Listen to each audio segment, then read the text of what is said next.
30 വയസ്സ് കഴിഞ്ഞാൽ സ്ത്രീകൾ പൊതുവേ പറയുന്നൊരു കംപ്ലൈൻ്റ് ആണ്, ഡോക്ടറെ ഗ്യാസ് വല്ലാതെ പ്രയാസപ്പെടുത്തുന്നുണ്ട്, അല്ലെങ്കിൽ രാവിലെ പല്ല് തേക്കുന്ന സമയത്ത് തന്നെ എന്ത് ഈ ബ്രഷ് തട്ടുമ്പോൾ തന്നെ ഛർദ്ദിക്കാൻ വരിക, വോമിറ്റിംഗ് ടെൻഡൻസി കൂടുതലായിട്ട് വരിക, അതേപോലെ തന്നെ നല്ല ക്ഷീണം, പ്രത്യേകിച്ച് രാവിലെ ബെഡ് നിന്ന് അങ്ങോട്ട് പൊന്തിയില്ല, എന്തെങ്കിലും വീട്ടിലത്തെ വർക്കുകൾ ചെയ്യണമല്ലോ, കുട്ടികളെ സ്കൂളിൽ പറഞ്ഞയക്കണം, അല്ലെങ്കിൽ ഭർത്താവിന് കാര്യങ്ങൾ ചെയ്യണമല്ലോ എന്നുള്ള ഒരു ഉദ്ദേശം കൊണ്ട് മാത്രം എണീറ്റ് പോവുക. കാരണം അത്രത്തോളം ക്ഷീണം നല്ല രീതിയിൽ സ്ത്രീകളിൽ എന്ത് ചെയ്യും ബാധിക്കുന്നുണ്ടായിരിക്കും. അതേപോലെ തന്നെ പ്രത്യേകിച്ച് വൈകുന്നേര സമയങ്ങളിൽ ഒരു 3 മണി 4 മണി ആകുമ്പോൾ തന്നെ എന്ത് ചെയ്യും ആളുടെ എനർജിയൊക്കെ പോയിട്ട് എവിടെയെങ്കിലും ഒരു സ്ഥലം കിട്ടിയിട്ടുണ്ടെങ്കിൽ നേരെ ചാഞ്ഞ് ഉറങ്ങിപ്പോകുന്ന നല്ല ക്ഷീണം പിടിച്ച ഒരു അവസ്ഥ പലപ്പോഴും പല ആളുകൾക്ക് ഉണ്ടാകാറുണ്ട്. ഇത് പല മെഡിസിൻ കഴിക്കും, പല വിറ്റാമിൻ ടാബ്ലറ്റുകൾ എടുക്കും, പക്ഷേ എന്ത് ചെയ്യില്ല, ഇത് പൂർണ്ണമായിട്ട് മാറില്ല എന്നുള്ളതാണ്. അപ്പോൾ ഇന്ന് നമ്മളൊരു ഡിസ്കസ് ചെയ്യാൻ പോകുന്നത് എന്തുകൊണ്ടാണ് ഇങ്ങനെ ഒരു 30-40 വയസ്സാകുന്ന സമയത്ത് സ്ത്രീകൾ ഇങ്ങനെ പെട്ടെന്ന് ക്ഷീണിച്ചു പോകുന്നത്, അല്ലെങ്കിൽ ഇങ്ങനെ ഒരു ക്ഷീണം കൂടുതൽ വരാനുള്ള റീസൺ എന്താണ്, അതെങ്ങനെ നമുക്കത് മാനേജ് ചെയ്യാം. ഈ വിറ്റാമിൻ ഗുളികൾ കഴിക്കുന്നുണ്ട്, അല്ലെങ്കിൽ മറ്റു പല മെഡിസിൻസ് എടുക്കുന്നുണ്ട്, പക്ഷെ അത് പൂർണ്ണമായിട്ട് മാറുന്നില്ല. അപ്പോൾ നമുക്കിത് വീട്ടിൽ നിന്ന് തന്നെ നമ്മുടെ ലൈഫ് സ്റ്റൈൽ മാനേജ് ചെയ്തിട്ട് എങ്ങനെ നമുക്കത് എന്ത് ചെയ്യും മുന്നോട്ട് കൊണ്ടുപോകാതിനെ കുറിച്ചിട്ടാണ് ഇന്ന് നമ്മൾ ഡിസ്കസ് ചെയ്യാൻ പോകുന്നത്. എൻ്റെ പേര് doctor Siraj, medical officer, QNB hospital, Koduvally.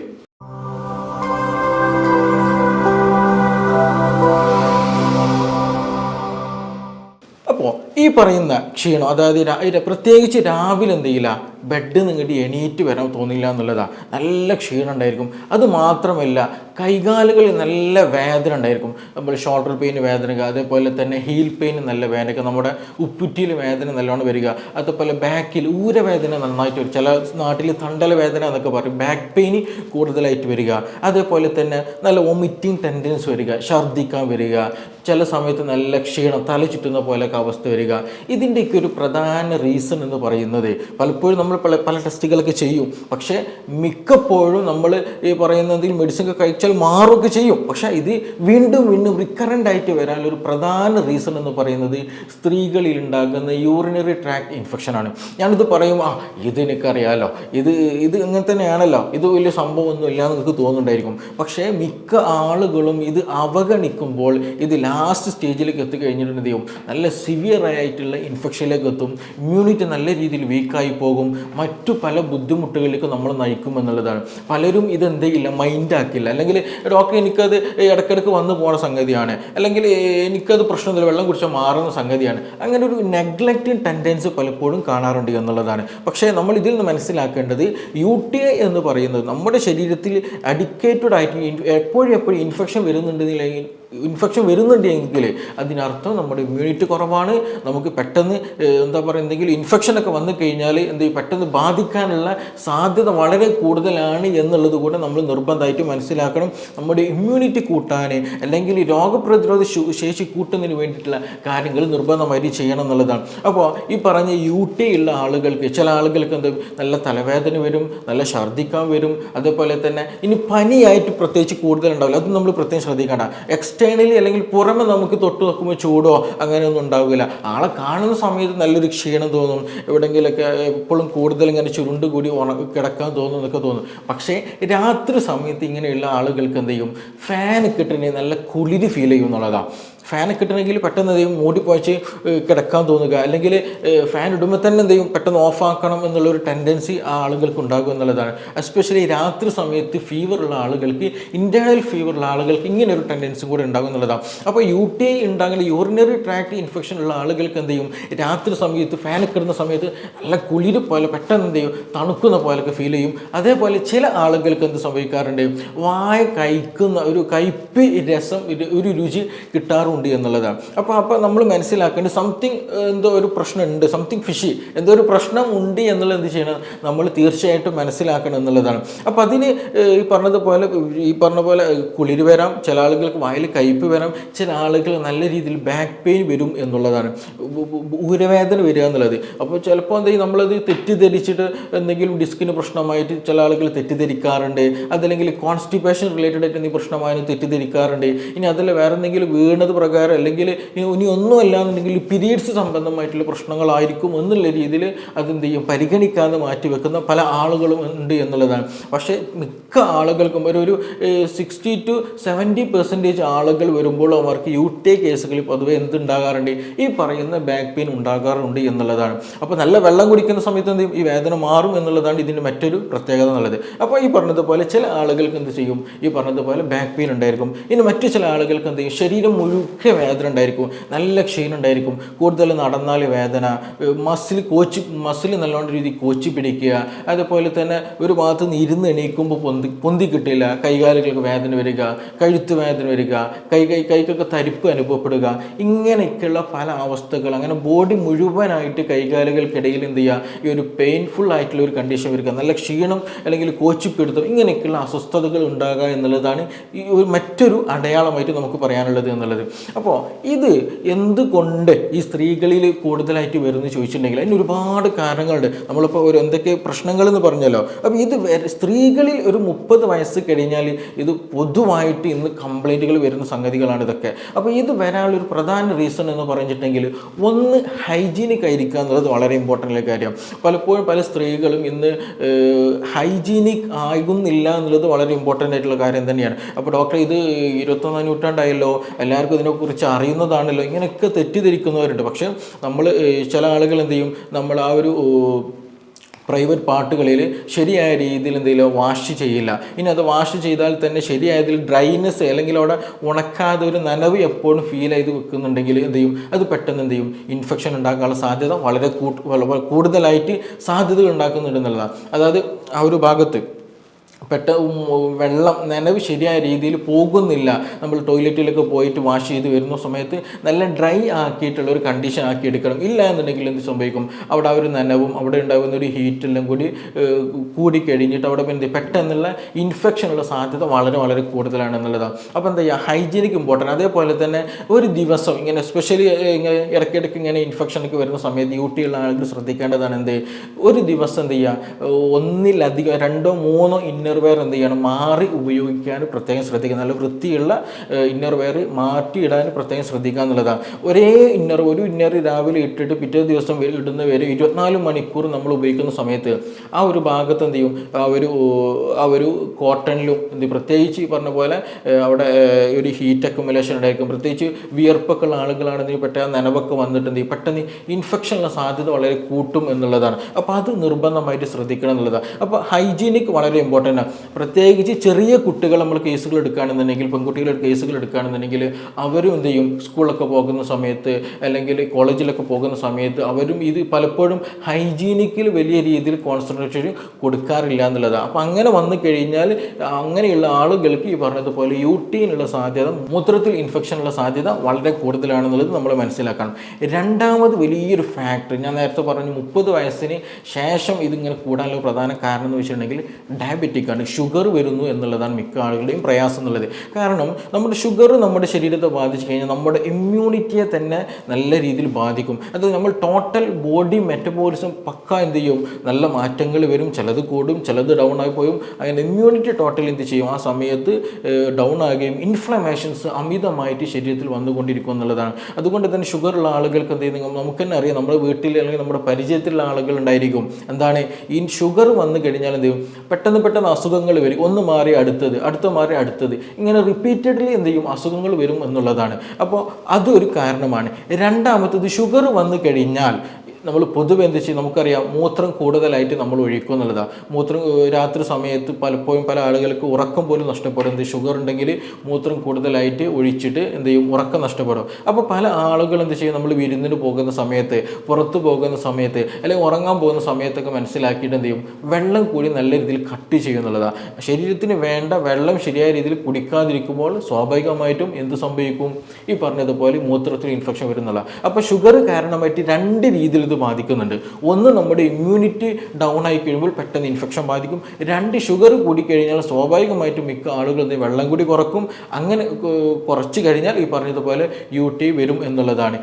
ഇനി മറ്റൊരു കാരണം എന്താണെന്ന് ചോദിക്കുകയാണെങ്കിൽ മൂത്രം പിടിച്ച് വെക്കുന്ന ടെൻഡൻസി പല ആളുകൾക്കുണ്ട്. എസ്പെഷ്യലി നമ്മളൊരു പ്രൊഫഷണൽ വർക്ക് സൈഡിലെ ടീച്ചേഴ്സ്, എല്ലാ ടീച്ചേഴ്സിനും പറയല്ല കേട്ടോ, എന്തെങ്കിലും ഒഫീഷ്യലി നമ്മൾ എന്താ പറയുക കൂടുതലായിട്ട് ഒരു വർക്കിൽ എൻഗേജ്ഡ് ആയിരിക്കുന്ന സമയത്ത് എന്താ ചെയ്യുക, ഇത് കഴിഞ്ഞിട്ടേ പോവുകയുള്ളൂ. ഇപ്പോൾ എസ്പെഷ്യലി കുട്ടികളൊക്കെ ആണെന്നുണ്ടെങ്കിൽ സ്കൂളിൽ പോകുന്ന സമയത്ത് ചില ടീച്ചേഴ്സ് സ്കൂളിൽ നിന്ന് എന്ത് ചെയ്യും മൂത്രിക്കാൻ വിടാത്ത കണ്ടീഷനിൽ ടീച്ചേഴ്സിനെ പേടിച്ചിട്ട് അല്ലെങ്കിൽ ബാത്റൂമിൽ പോകാൻ മടിച്ചിട്ട് എന്ത് ചെയ്യും, ഈ പറഞ്ഞതുപോലെ വെള്ളം കുടിക്കില്ല. ഇനി മൂത്രം ഒഴിക്കാൻ വന്നാൽ തന്നെ എന്ത് ചെയ്യും, മൂത്രം ഒഴിക്കില്ല, പിടിച്ചു വെക്കുന്ന ടെൻഡൻസി ഉണ്ടാകാറുണ്ട്. അതും ഈ പറഞ്ഞതുപോലെ നമ്മുടെ UTI ഉണ്ടാകാനുള്ള സാധ്യത കൂട്ടുന്നതാണ്. അതുപോലെ അത് ബ്ലാഡറിനെയും നമ്മുടെ കിഡ്നിയെയും അത് സാരമായി ബാധിക്കും എന്നുള്ളത് തന്നെ നമ്മൾ മനസ്സിലാക്കേണ്ടത്. അപ്പോൾ എപ്പോഴാണ് മൂത്രം ഒഴിക്കാനുള്ള ടെൻഡൻസി ഉണ്ടാകുന്നത് അപ്പോൾ തന്നെ അത് മൂത്രം ഒഴിച്ച് അല്ലെങ്കിൽ അത് എന്ത് ചെയ്യുക, ക്ലിയർ ചെയ്യേണ്ടതാണ്. ഇല്ല എന്നുണ്ടെങ്കിൽ UTIക്കുള്ള സാധ്യത വളരെ വളരെ കൂടുതലാണ് എന്നുള്ളതാണ്. ഇനി മറ്റൊരു കാരണം എന്താണ് ചോദിക്കുകയെന്നുണ്ടെങ്കിൽ സ്റ്റോൺ ഉള്ള ആളുകൾക്ക്, മൂത്രത്തിൽ കല്ല് ഉള്ള ആളുകൾക്ക് ഈ പറഞ്ഞതുപോലെ എന്ത് സംഭവിക്കും, മൂത്രത്തിൽ ഇടയ്ക്കിടയ്ക്ക് ഇങ്ങനെ ഇൻഫെക്ഷൻ ഉണ്ടാകും എന്നുള്ളതാണ്. നമുക്കറിയാം മൂത്രത്തിൽ കല്ല് എന്നത് മറ്റൊരു വശം തന്നെയാണ്, അല്ലെങ്കിൽ മറ്റൊരു അസുഖം തന്നെയാണ്. അപ്പോൾ ഈ മൂത്രത്തിൽ കല്ല് വരുന്ന പ്രശ്നം ചെയ്യുകയാണെന്നുണ്ടെങ്കിലും എന്താണ്, വെള്ളം കൂടി കുറഞ്ഞാലാണ് ഈ കല്ലും വരുന്നത്. നമ്മുടെ ശരീരത്തിൽ ഒരു നമുക്കറിയാം 75% അല്ലെങ്കിൽ ആ നിയറസ്റ്റ് ആയിട്ട് എന്തുണ്ട്, അത്രത്തോളം വെള്ളം ഉണ്ട് എന്നുള്ളതാണ്. കാരണം അപ്പോൾ ആ ഒരു വെള്ളത്തിൻ്റെ എമൗണ്ടിൽ മാറ്റങ്ങൾ വന്നു കഴിഞ്ഞാൽ എന്ത് ചെയ്യും, നമ്മുടെ ശരീരത്തിൽ ഉണ്ടാകുന്ന സോൾട്ടുകൾ അക്യുമുലേറ്റ് ചെയ്തിട്ട് എന്ത് ചെയ്യും, ഈ പറഞ്ഞ സ്റ്റോണുകളായിട്ട് മാറും എന്നുള്ളതാണ്. സിമ്പിളായിട്ട് പറയുകയാണെങ്കിൽ നമ്മുടെ യൂറിക് ആസിഡ് സ്റ്റോൺ എന്ന് പറയുന്നത്, അത് യൂറിക് ആസിഡ് എന്നുള്ളത് നമ്മുടെ ശരീരത്തിൽ ഉണ്ടാകുന്ന ഒരു ബൈ പ്രൊഡക്റ്റ് ആണ്, അല്ലെങ്കിൽ വേസ്റ്റ് മെറ്റീരിയലാണ്. അപ്പോൾ അത് പൊതുവേ എല്ലാവരുടെ ശരീരത്തിൽ എന്ത് ചെയ്യും, ഈ പറഞ്ഞതുപോലെ മൂത്രത്തിലൂടെ റിമൂവ് ചെയ്യും എന്നുള്ളതാണ്. അപ്പോൾ ഇനി അഥവാ വെള്ളം കൂടി കുറഞ്ഞ ഒരാൾ അല്ലെങ്കിൽ യൂറിക് ആസിഡ് ശരീരത്തിൽ കൂടുതലായിട്ട് ഉൽപ്പാദിപ്പിക്കപ്പെടുന്ന ആളുകളെ സംബന്ധിച്ചിടത്തോളം എന്ത് ചെയ്യും, ഈ യൂറിക് ആസിഡ് അക്യുമുലേറ്റ് ചെയ്തിട്ട് അത് പിന്നെ എന്ത് ചെയ്യും, സംശീകരിച്ചിട്ട് അത് ചെറിയ രൂപത്തിലെ കല്ലുകളായിട്ട് മാറും എന്നുള്ളതാണ്. അപ്പോൾ അങ്ങനെ യൂറിക് ആസിഡ് എന്ത് ചെയ്യും, അത് സ്റ്റോൺ ആയിട്ട് മാറും. അത് വെള്ളത്തിൻ്റെ എമൗണ്ട് നമ്മുടെ ശരീരത്തിൽ കുറഞ്ഞു കഴിഞ്ഞാൽ പിന്നീട് എന്ത് ചെയ്യും, അവിടെ സംശീകരിച്ചിട്ട് ഈ പറയുന്ന സോൾട്ടുകളെല്ലാം സ്റ്റോണുകളായിട്ട് രൂപാന്തരപ്പെടും എന്നുള്ളതാണ്. അപ്പോൾ ഈ മൂത്രത്തിൽ കല്ലുള്ള ആളുകളൊക്കെ ഇപ്പോൾ ടെസ്റ്റുകളൊക്കെ ചെയ്യുന്ന സമയത്ത് ചിലപ്പോൾ ഡോക്ടർ പറയും, ബ്ലാഡറിലൊരു സ്റ്റോൺ ഉണ്ട്, അല്ലെങ്കിൽ ചെറിയ സ്റ്റോളാണ്, ചിലപ്പോൾ അത് മൂത്രയിച്ചാലൊക്കെ പോകും, കുഴപ്പമൊന്നുമില്ല, മെഡിസിൻ കഴിച്ചാലും മതി, ശ്രദ്ധിക്കണം, ഇങ്ങനെ കാര്യങ്ങളൊക്കെ പറയും. അത് അല്ലെങ്കിൽ ഇനി കിഡ്നിയിൽ സ്റ്റോൺ ഉണ്ട്, അല്ലെങ്കിൽ യുറീറ്ററിൽ സ്റ്റോൺ ഉണ്ടെന്നൊക്കെ എന്ത് ചെയ്യും, ഡോക്ടേഴ്സ് പ്രത്യേകം പറയും. പക്ഷേ ഇതെന്ത് ചെയ്യും, ശരിയായ രീതിയിൽ വെള്ളം കുടിക്കുകയില്ല, അല്ലെങ്കിൽ ശരിയായ രീതിയിൽ ട്രീറ്റ്മെൻറ്റ് എടുക്കാതിരുന്ന് കഴിഞ്ഞിട്ടുണ്ടെങ്കിൽ ഈ പറഞ്ഞതുപോലെ എന്ത് സംഭവിക്കും, ഇടയ്ക്കിടയ്ക്ക് മൂത്രം ഒന്ന് കുറയുക, നല്ല പെയിൻഫുള്ളായ കണ്ടീഷൻ വരിക, ഛർദ്ദിക്കാൻ വരുന്ന അവസ്ഥ വരിക, നല്ല രീതിയിൽ എന്ത് ചെയ്യും, ബാക്ക് പെയിൻ അല്ലെങ്കിൽ ഒരു ആൻറ്റീരിയർ തൈ ഒരു മുൻഭാഗത്ത് നല്ല വേദന വരിക, ഇങ്ങനെയുള്ള പല ബുദ്ധിമുട്ടുകളുണ്ടാകും. കൂടെ ഈ പറഞ്ഞിട്ടുള്ള UTI എന്നുള്ള കണ്ടീഷൻ ഉണ്ടാകും എന്നുള്ളതാണ്. അപ്പോൾ ഇങ്ങനെ ഈ മൂത്രത്തിൽ കല്ല് വരുന്ന ആളുകൾക്ക് ഈ പറഞ്ഞതുപോലെ എന്ത് ചെയ്യും, മൂത്രത്തിൽ ഇൻഫെക്ഷൻ വരാനുള്ള സാധ്യത വളരെ വളരെ കൂടുതലാണെന്നുള്ളതാണ്. അപ്പോൾ ഇങ്ങനെ ക്ഷീണമുണ്ട് ഡോക്ടറെ, അല്ലെങ്കിൽ ഞാനിപ്പോൾ ഇങ്ങനെ ഗ്യാസിന് മെഡിസിൻ കുടിക്കുന്നുണ്ട്, അല്ലെങ്കിൽ വൈറ്റമിൻ ടാബ്ലറ്റ്സ് കഴിക്കുന്നുണ്ട്, മറ്റു പ്രശ്നങ്ങളൊക്കെ മറ്റു പല സപ്ലിമെൻറ്റ്സ് ഞാൻ എടുക്കുന്നുണ്ട്, ഞാൻ ഇനി എന്ത് ചെയ്യണം എന്നുള്ളത് പലർക്കും സംശയം ഉണ്ടായിരിക്കും. നിങ്ങൾ ആദ്യം ചെയ്യേണ്ടത് ഇത് കൺഫേം ചെയ്യുക എന്നുള്ളതാണ്. അതിന് ഒരുപാട് ടെസ്റ്റുകൾ ഉണ്ടെങ്കിലും സിമ്പിളായിട്ട് നമുക്ക് ലാബിൽ ചെയ്യാൻ പറ്റുന്ന ടെസ്റ്റാണ് UTI അല്ലെങ്കിൽ യൂറിൻ RE എന്ന് പറയും, യൂറിൻ റുട്ടീൻ എക്സാമിനേഷൻ എന്ന് പറയും, URE എന്നുള്ളത്. അപ്പോൾ മൂത്രം ടെസ്റ്റ് ചെയ്താൽ തന്നെ നമുക്ക് ലാബ് റിപ്പോർട്ട് കിട്ടിക്കഴിഞ്ഞാൽ അതിൽ മനസ്സിലാക്കാൻ കഴിയും. ചിലതൊക്കെ എന്ത് ചെയ്യും, നല്ല യൂറിനിൽ ആൽബുമിൻ പ്രസൻ്റ് ആയിരിക്കും, നല്ല ക്രോണിക് കണ്ടീഷനിലാണെന്നുണ്ടെങ്കിൽ ആൽബുമിൻ പ്രസൻറ്റഡ് ആയിരിക്കും, ഒരു ക്ലൗഡി നാച്ചുറൽ ആയിരിക്കും, നല്ല ഫ്രീ ആയിട്ടുള്ള അല്ലെങ്കിൽ ഒരു പെയിൽ യെല്ലോ കളറിൽ നോർമൽ യൂറിൻ്റെ കളറായിരിക്കും, നല്ല ഒരു കഞ്ഞിവെള്ളം പോലെയൊക്കെയുള്ള രീതിയിലൊക്കെ എന്ത് ചെയ്യും, കളർ മാറാറുണ്ട്. അത് എത്രയും സിവിയർ ആയിട്ട് വരുന്ന സമയത്താണ് അങ്ങനെയുള്ള ഒരു അപ്പിയറൻസ് പലപ്പോഴും കാണുക എന്നുള്ളത്. അതുപോലെ ആൽബുമിൻ പ്രസൻ്റ് ആയിരിക്കുക, അതുപോലെ ചില ആളുകൾ ഷുഗറുള്ള ആളുകളിൽ ഷുഗർ പ്രസൻ്റ് ആയിരിക്കും, അങ്ങനെയുള്ള പലതും കാണും. ചില ആളുകൾക്ക് കൂടിക്കഴിഞ്ഞാൽ RBC രക്തത്തിൻ്റെ എന്ത് ചെയ്യുക, ചുവന്ന രക്താണുക്കളൊക്കെ എന്ത് ചെയ്യും, ഈ പറഞ്ഞിട്ടുള്ള യൂറിനിൽ ഉണ്ടാകുമെന്നുള്ളതാണ്. അങ്ങനെ അതേപോലെ പസൽസുകൾ കൂടുതലായിട്ടിരിക്കും, ചിലപ്പോൾ ബാക്ടീരിയകൾ കൂടുതലായിട്ട് കാണാൻ കഴിയുമെന്നുള്ളതാണ്. ഇനി ചില ആളുകൾക്ക് ബാക്ടീരിയ ഉണ്ടാകണം എന്നില്ല, അതിൻ്റെ സ്റ്റാർട്ടിങ്ങിലൊക്കെ ആണെന്നുണ്ടെങ്കിൽ ഈ പറഞ്ഞതുപോലെ പസൽസ് കൂടുതലായിരിക്കും, RBC ചിലപ്പോൾ പ്രസൻ്റ് ആയിരിക്കും, ആൽബുമിൻ പ്രസൻ്റ് ഒക്കെ ആയിരിക്കാനുള്ള സാധ്യത വളരെ കൂടുതലാണ്. പക്ഷേ ചിലപ്പോൾ ബാക്ടീരിയ ഉണ്ടാവുകയും ചെയ്യുള്ളൂ. അപ്പോൾ ഇങ്ങനെയുള്ള കൂടുതൽ ബാക്ടീരിയ ഒക്കെ ഉണ്ടെന്നുണ്ടെങ്കിൽ തീർച്ചയായിട്ടും കൾച്ചർ ചെയ്തിട്ട് എന്ത് ചെയ്യണം, നമുക്ക് സ്പെസിഫിക് ആയിട്ടുള്ള ആൻറ്റിബയോട്ടിക് എടുത്തുകൾ അതിനുള്ള കോഴ്സ് നമ്മൾ സ്റ്റാർട്ട് ചെയ്തിട്ട് കൃത്യമായിട്ട് എന്ത് ചെയ്യണം, നമ്മളത് മെഡിസിൻ കഴിച്ച് മാറ്റുക തന്നെ വേണം. ഇല്ല എന്നുണ്ടെങ്കിൽ അത് നമുക്ക് നമ്മുടെ ശരീരത്തെ ബാധിക്കും. അത് പിന്നീട് സിസ്റ്റൈറ്റിസ് പോലെയുള്ള മറ്റു പല അവയവങ്ങളെയും ഇൻഫെക്ഷൻ ഇൻഫെക്ഷൻ ബാധിക്കുന്ന തരത്തിലേക്ക് മാറും എന്നുള്ളതാണ്. അപ്പോൾ എന്ത് ചെയ്യുക, ഇങ്ങനെയുള്ള ബുദ്ധിമുട്ടുള്ള ആളുകൾ, ഞാൻ ഈ പറഞ്ഞ പ്രശ്നങ്ങളും ബുദ്ധിമുട്ടുള്ള ആളുകൾ യൂറിൻ എന്ത് ചെയ്യുക, നിർബന്ധമായിട്ടൊന്ന് ടെസ്റ്റ് ചെയ്തിട്ട് ഉണ്ടോ ഇല്ലേ എന്നുള്ളത് നിർബന്ധമായിട്ട് ഉറപ്പ് വരുത്തണം. എന്നിട്ടൊരു ഡോക്ടർ നിർദ്ദേശത്തിൽ തന്നെ എന്ത് ചെയ്യുക, ട്രീറ്റ്മെൻറ്റ് മുന്നോട്ട് പോകാൻ ശ്രദ്ധിക്കുക എന്നുള്ളതാണ്. ഇനി നമ്മളിത് ശ്രദ്ധിക്കേണ്ടത്, വീട്ടിലൊക്കെയാണെന്ന് നമ്മൾ ശ്രദ്ധിക്കേണ്ടത് വെള്ളം നല്ലോണം കുടിക്കുക എന്നുള്ളതാണ്. പ്രായം എത്രയായാലും ഒരു ആവറേജ് ഒരു അഡൾട്ടായിട്ടുള്ളൊരു മനുഷ്യൻ എന്ത് ചെയ്യണം, ഒരു 2.5 ലിറ്റർ വെള്ളമൊക്കെ ദിവസം കുടിക്കാൻ നിർബന്ധമായിട്ട് ശ്രദ്ധിക്കുക എന്നുള്ളതാണ്. ഇനി മറ്റൊന്നെന്ന് വെച്ചിട്ടുണ്ടെങ്കിൽ പ്രത്യേകിച്ച് ഈ ഫ്രൂട്ട്സ് വെജിറ്റബിൾസ് ഒക്കെ നന്നായിട്ട് കഴിക്കാൻ ശ്രദ്ധിക്കുക. പ്രത്യേകിച്ച് വാട്ടറി ആയിട്ടുള്ള കുക്കുംബർ പോലെയുള്ള, തണ്ണിമത്തം പോലെയുള്ള, മുന്തിരി പോലെയുള്ള എന്ത് ചെയ്യുക, നന്നായിട്ട് എന്ത് ചെയ്യുക, ജ്യൂസായിട്ടോ അല്ലാത്ത രൂപത്തിലോ നല്ല രീതിയിൽ വെള്ളം കുടിക്കാൻ എന്ത് ചെയ്യുക, നമ്മൾ ജ്യൂസിലൂടെയോ അല്ലാത്ത രൂപത്തിലോ നല്ല പാനീയങ്ങൾ കുടിക്കാൻ നമ്മൾ നിർബന്ധമായിട്ട് ശ്രദ്ധിക്കുക എന്നുള്ളതാണ്. അതേപോലെ തന്നെ എന്ത് ചെയ്യുക, വെള്ളത്തിൽ നമ്മൾ ഇങ്ങനെയുള്ള ഗ്യാസിൻ്റെ പ്രശ്നങ്ങൾ, ഛർദ്ദിക്കാൻ വരുന്നുണ്ട്, ഇങ്ങനെയുള്ള കോച്ചിപ്പ് വരുന്ന പനിയൊക്കെ വരുന്ന ആളുകൾക്ക് ഏറ്റവും ബെസ്റ്റ് ആയിട്ടുള്ളൊരു ഹോം റെമഡിയാണ് മല്ലി. നമ്മൾ വീട്ടിൽ കൊത്തമ്പാലി എന്നൊക്കെ പറയും ചില നാടുകൾ, കൊറിയാണ്ടർ എന്ന് പറയും, നമ്മൾ മല്ലിപ്പൊടി ഉണ്ടാക്കുന്ന ഉരുണ്ടിട്ടുള്ള ആ ഒരു സംഗതി.